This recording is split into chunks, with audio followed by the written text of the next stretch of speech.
श्रीराम समर्थ. एकदा दिवाळीच्या पाडव्याला प्रवचनांच्या पुस्तकाची पहिली आवृत्ती निघाली. ती मालाडला श्रींच्या हस्ते प्रकाशित झाली. छोटासा पण हृदयाला भिडणारा असा हा प्रसंग समारंभ त्यावेळी पार पडला. संग्रहकाने पुस्तकाची पहिली प्रत श्रींच्या हाती देऊन आपण हे करून घेतलं म्हणूनच होऊ शकलं असं सांगितलं.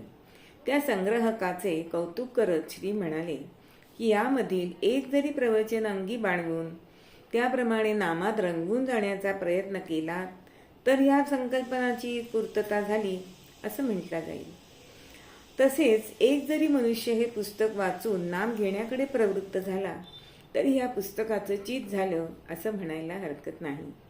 पुढे त्या प्रकाशकाकडे वळून म्हणाले की हा व्यवसाय मिठाईवाल्याप्रमाणे करावा. तो मिठाई विकतो पण आणि त्याचा आस्वादही घेतो. त्याप्रमाणे या पुस्तकाची विक्री करताना ते नित्याच्या वाचनात ठेवून त्याचा आस्वाद घेण्याचा परिपाठ करावा. सर्व भक्त मंडळींच्या उपस्थितीत श्रींच्या इच्छेनुसार हे पुस्तक प्रसिद्ध झाले. श्रीराम समर्थ.